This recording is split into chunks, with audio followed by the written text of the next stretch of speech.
Have you ever said to yourself, it's just not the right time? And you've said this with something that you know you need to take action with.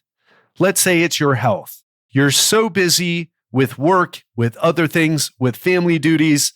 It just doesn't seem to be the right time. But as the weeks, the months, the years go on, it just never seems to be the right time. If you feel like you're in a cycle, if you're trapped in this belief that there's the right time to take action on something that is critically important, then this episode is for you. What is up, my friend? Welcome back to another episode of Legendary Life Podcast. And today is our Real Talk Fridays, where you and I, we just have a conversation, kind of skip the science and dive right in. And that's what I want to do with you right now. Before we get into the deeper aspects of this idea of the right time, I just want to bring you up to date on what I've been up to. I was in Portugal. It's been in fact, I was in Portugal for a month, but the reality is I found myself in Orlando at the beginning of the year. I went to, where did I go? I don't even remember anymore. I went to Colombia. I got there. I didn't like the vibe. It's a good place, but I was in Medellin, Colombia. I loved it the first time I got there, first time I visited in 2020, but I just didn't like the vibe. It had this party place. It was different pre-COVID, and now it was just totally a party place. I'm not at that point in my life anymore. No judgment, because I've been there. I'm from Miami, but I had to leave. So I ended up going to Portugal. I went there for a month to see a girl I've been dating. And I also decided while I was there that I needed to go to a business event. And so I lived in Portugal for a month. And if you remember my episode about that, I had this belief that it wasn't the right time to visit Europe. It just wasn't the right time. And when I caught myself saying that, I was like, you know what? I'm going to go to Portugal. I'm going to break this belief. And so I went and then ended up going to this event in Austin, Texas. Spent a week there, went to Bernie, Texas, which is just outside of Antonio, where my cousin and his family lives, saw my nephews, saw my cousin and his wife, had some awesome times with them, ate too much, and then my way back to Portugal, and I was there for the past month, and now I'm back in Brazil. And as I'm here struggling with jet lag and reflecting on this idea of the right time, it's like I feel more pressure now at 45. Like, I've got to figure this out. I've got to figure out my health. Actually, I'm doing quite well with my health compared to how I used to do. Big improvement. And with my business is coming together because I'm getting the right coaching and relationships. That's probably where I feel the most pressure time-wise. And what I want to tell you is there is no right time to do the things that you know in your heart are important for you. There's no right time to take care of your health. There's no right time to have that tough conversation with your partner. There's no right time to start a business or to ask for a raise or to make that career change that you've been wanting to make. There is only lifetime. Now, obviously, we are a health and fitness podcast, health, fitness, and mindset podcast. So we're going to be talking about the right time to get in shape. And what I want to tell you is this: the right time to do something important to you, the right time to get in shape, that was 10 years ago. It was 20 years ago, maybe even 40 years ago for you. Like one of my clients said, he's 60. He said the right time was 40 years ago, but at least I'm doing it now. And what I want to tell you is this idea of the right time, it doesn't really exist. But it feels like it does, doesn't it? There's like, no, it just doesn't feel like the right time, but I know I got to do it. Where does that come from exactly? And here's what I want to tell you. The right time, what people really mean is getting emotional leverage over themselves, getting emotional leverage over a little Freudian slip, you might say, over ourselves. We all know those things that we need to do, but we don't have the motivation to do it. And I don't like to talk about motivation because people think that's the key, but it's really not. I don't work out regularly because I'm motivated to do it. It's a habit of mine. It hurts more not to work out, just like it feels really bad to not take a shower and go to work and stink, or to not brush your teeth and be in conversations with people and be super self-conscious about it. So the right time, what feels like the right time is those times when we feel like I've got emotional leverage over myself. And I want to give you some examples to make this crystal clear for you. The beginning of the new year, new you. Why is it the right time then? Well, you're riding high from the holidays. Hopefully you are. Holidays aren't great for everybody. If you're like me and most of your family's not around anymore, it can be tough, or you had some deaths in the family, it can be tough. But even in spite of that, I really find joy in the holidays. And most people do. It's also a time of rejoicing and eating. There's nothing wrong with that. And then there's this, so we're riding high on the emotions of the familial connections. And for some of us, we're riding high on the fact that the holidays are over and we're able to relax. And another thing that happens after the holidays is that change a year. It's really arbitrary, 365 days a year. But there's something about the first, it just gives people the feeling like they can get themselves to do things at the beginning of the year that they couldn't do otherwise. Does that resonate with you? And that's what we're really talking about here. You have what I call emotional leverage over yourself. It's not motivation. It's like you can get yourself to do things. You have emotional leverage over yourself to change, specifically to change, because it's hard to change. And most of that effort, it's taking the first step. The hardest weight to lift, this is what a mentor of mine, Ed Lattimore, connected with him on Twitter, and he's been mentoring me in writing, said the hardest weight to lift is the front door to the gym. I'm paraphrasing a bit, but I think you get the idea. And when we have enough emotional leverage over ourselves, we can get ourselves to take that first step. And why is this important? Because it's not only at the beginning of the year. It could be right now coming into summer. You have some emotional leverage over yourself. You know you're going to be going to the pool parties, the barbecues. You're going to be in shorts, in your bathing suit, in your swim trunks, and you want to look good. You don't want to be showing up looking like, oh man, I'm not really comfortable. It's not even what other people think. It's usually what we think about ourselves and how we're presenting to others. And if you feel that motivation right now, what I want to tell you is it's time to do something about that. I mean, this is the first summer since this whole COVID thing started that it feels a little bit normal. I'm in Brazil. I was in Portugal. People aren't wearing masks as much, whether you feel, however you fall on that, whether you think we should or we shouldn't. The reality is it's back to normal, getting back to normal. And we've all had 2 years that were rough, that tested our resilience, emotional state, and mental health. We all either had losses or know someone who went through a loss because of the pandemic. I mean, I feel I lost my dad because of it. He got bad medical care, led to a bad decision. And what got him into that emotional state to begin with wasn't just the pandemic, but the pandemic accelerated something that was already happening.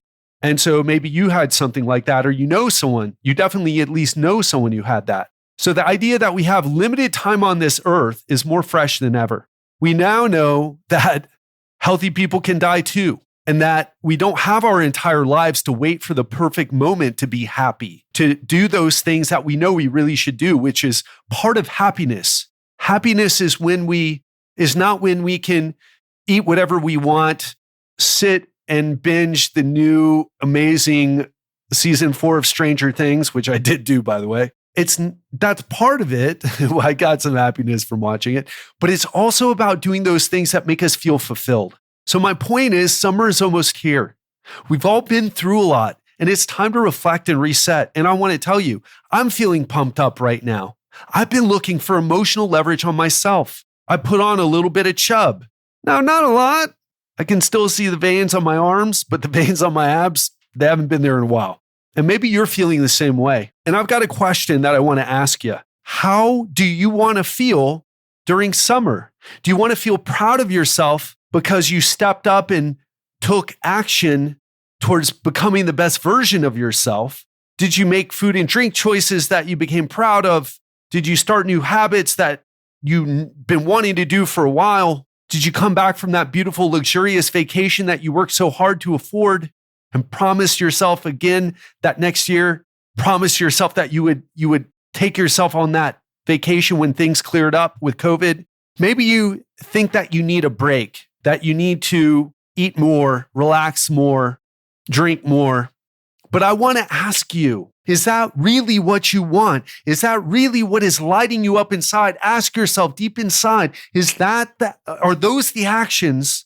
Forgive the jet lag. It's hard to speak when your brain is on two different, adapting to a different time zone. But are those the things that really make you feel alive? Like you're having the experience of living life that you want. And I mean, I get it. If you're not feeling totally excited about taking action towards your health right now, maybe you've got a lot of things coming up. Maybe you do have that vacation coming up and you want to just be able to enjoy yourself.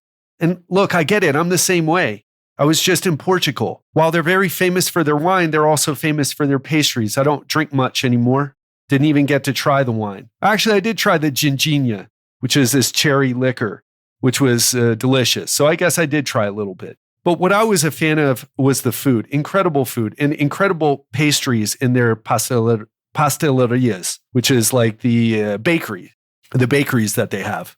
Delicious pastries that they've been making for hundreds of years in some cases. How could you not try those? But here's the thing, even though I may not be seeing the veins on my abs, I'm still lean. If you look at pictures of me without my shirt on, I can still see my abs. Yes, it is more of a 4-pack, maybe 6-ish and not 8-ish. Or someone told me, oh, you got like a 12-pack, but I can still see them. And I was eating a pastry, sometimes two, every single day. Make sure you try the Travesseiro in Sintra and the Pastel de Belém if you ever make it to Portugal. You got to go to Belém and Sintra to eat those things. But with what I teach, they know what to do. I know what to do before and after I go to the fancy steak restaurant or the seafood restaurant, or I had some amazing sushi there. I know what to do. And that's what I did. And that's what I teach my clients too. And the best part is you don't feel guilty. You enjoy life more and you still have energy during the day to be productive, be present for your loved ones. This doesn't take away from you. It adds to your experience of life when you do this the right way. I mean, who doesn't have the time for that? I got a client that just came back from vacation in Hawaii, and he said this was the first time in many years he was able to enjoy his vacation and not gain weight. He felt relaxed most of the time. He even exercised while he was there doing this travel bands program. He got a compliment that he's never gotten in his life. Someone told him he had the perfect body, all because he made a decision to get this area of his life handled. He was tired of working out in the gym and feeling like he was eating healthy, but not having the body or the energy that he felt he should have had from all the hard work he was doing. And he wanted to go to the beach and on vacation and look great and feel great. He wanted to have the energy to do all the things that we do during summertime. So this Real Talk Friday episode is more like a reflection on how do you want to spend this summer? Who do you want to be? What have you promised yourself and to your family for years that you're not doing?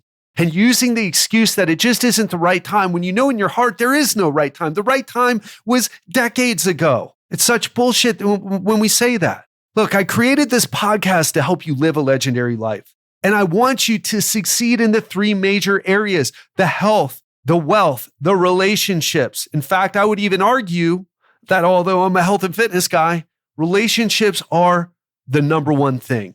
If we're talking about what gives our life the most enjoyment, are you with me on that? Do you agree with me on that? Do you agree that it's your family, your friends, the experiences that you have with them that are worth more than how much money is in your bank account, or what type of car you're driving, or how much weight you could lift, or whether you can see your abs or not? Are you with me on that? Here's the thing though. If you've got this value deep inside of you that values, listen, I know I'm not doing what I should do with my health. I don't look the way I should. My health isn't what it needs to be, what it could be. I know that I'm slacking. When you have that, it takes up energy from you every single day. I've heard this over and over from my clients, and I've certainly experienced myself.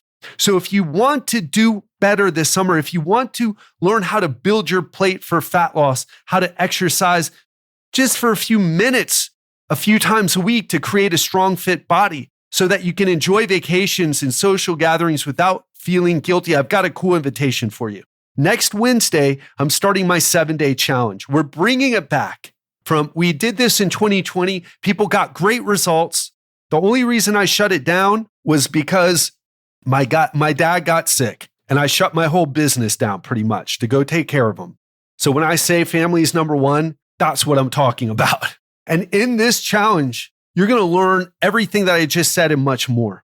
But I want to be clear with you. This is a challenge for successful entrepreneurs, executives, business owners, people who are action takers, who want to increase their energy and transform their body, who are willing to take action daily to see results, who are used to putting in the work and sees the value in coaching, people who aren't looking for quick fixes because they've already tried them, people who are coachable and value a smarter approach, who understand that, being a janitor is hard work, and so is running a $100 million company or $1 billion company. Both are hard work. But one way, at least if we're talking about building financial wealth, running a big company is going to be a smarter way to use the hours of your day instead of cleaning. Again, no judgments here. I was a janitor, a bagel shop for a while in my teens. So no judgments here. But my point is, there are smarter approaches and there are harder approaches. So let's talk about who this isn't for. If you're just looking for free stuff on the internet, if you're a person who joins 5 challenges at the same time and you never show up for the actual thing, people who don't value mentoring and you love hard work instead of smart approaches, people who love to kill themselves at the gym and hop from diet to diet, people who will never invest in mentoring because they just want generic solutions, even if those solutions don't fit their lifestyle, their food preferences, their calendar, but they invest in money and other things, not experiences or themselves. People who never make themselves a priority, even when they are doing well financially. Okay? If you're someone like that, this isn't for you. Just listen to the free stuff. Take action on that. Because we're going to be holding you to a standard. And if you don't meet that standard, you're not going to last long in the challenge. But if you are that action taker person and you're looking for the solid strategies, go to legendarylifepodcast.com/challenge and sign up. This is something that is going to change the game for you. It's a 7-day challenge, and I am going to be your coach. So if you decide it's not for you, totally cool. We have limited seats and we just want the right people. And again, I recorded over 500 episodes to help you live a legendary life. Go back and listen to the episodes. Even if the challenge is not for you, I want you to reflect on the questions that I asked you at the beginning of this episode. But if you are the right person, if you feel like, Ted, I've been listening for a while, or maybe I just found you and there's something about your approach that I really like. I like the no-nonsense approach. I do believe that there are better strategies and perhaps I'm not utilizing those. And I am an action taker. I just need the right person to guide me through it, to mentor me through it. That's what this challenge is about. So one more time, go to legendarylifepodcast.com/challenge. That's it for me today. Hope you have an amazing weekend and looking forward to seeing you in the challenge.